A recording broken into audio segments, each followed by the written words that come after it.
সংবিধানের পঞ্চদশ সংশোধনের অন্যতম অংশ দলীয় সরকারের অধীনে সংসদ নির্বাচন ব্যবস্থা বাতিল করেছেন হাইকোর্ট। ফলে তত্ত্বাবধায়ক সরকার ব্যবস্থা ফিরতে আর কোনো বাধা রইল না। আজ বিচারপতি ফারা মাহবুব ও বিচারপতি দেবাশিস রায় চৌধুরীর হাইকোর্ট বেঞ্চ এই রায় দেন। রায়ের মূল অংশ পাঠ করেন জ্যেষ্ঠ বিচারপতি ফারা মাহবুব। শফিউল ইসলামের রিপোর্টে দেখুন বিস্তারিত।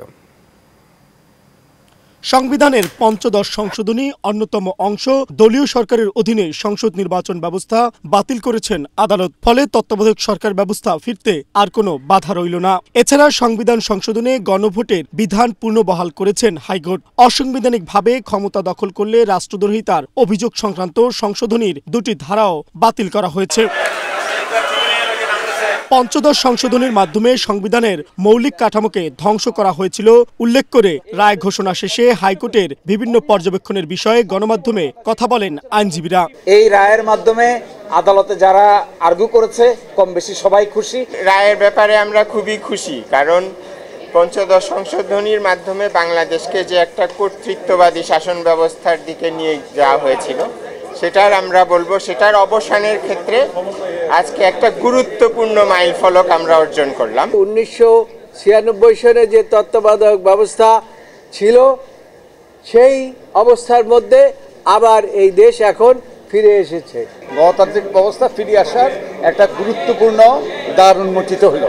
আদালত আরো বলেন, সংসদ আইন অনুসারে জনগণের মতামত নিয়ে বাকি বিধানগুলো সংশোধন, পরিমার্জন ও পরিবর্ধন করতে পারবে আগামী জাতীয় সংসদ। পঞ্চদশ সংশোধনীর মাধ্যমে সংবিধানে যে সমস্ত পরিবর্ধন পরিমার্জন করা হয়েছিল তার কিছু অংশ তিনি রেখে দিয়েছেন, কিছু অংশ বাতিল ঘোষণা করেছেন, আর কিছু জিনিস পরবর্তী সংসদের উপর ছেড়ে দিয়েছেন।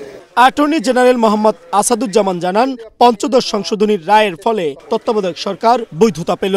তত্ত্বাবধায়ক সরকার ব্যবস্থা বাতিল করাটা যখন কোর্ট বলছেন অবৈধ, দ্যাট মিনস ইন আদার ওয়ার্ডস তত্ত্বাবধায়ক সরকার সিস্টেম বৈধ।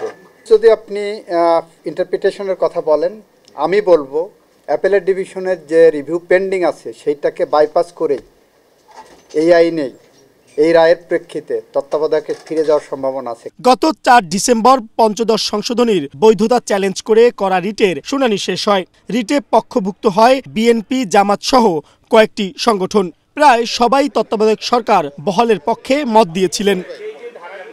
তত্ত্বাবধায়ক সরকার ব্যবস্থাকে বাতিলকে অবৈধ ঘোষণা, গণভোটকে পুনরুজ্জীবিত করার মাধ্যমে গণতান্ত্রিক রাষ্ট্র গঠনে বাংলাদেশ আরও এক ধাপ এগিয়ে গেল। এভাবে চলতে থাকলে আগামী দিনের জনগণের স্বপ্নের বাংলাদেশ তৈরিতে আর কোনো বাধা থাকছে না। Mohammad Shafiqul Islam, Asian television, Dhaka.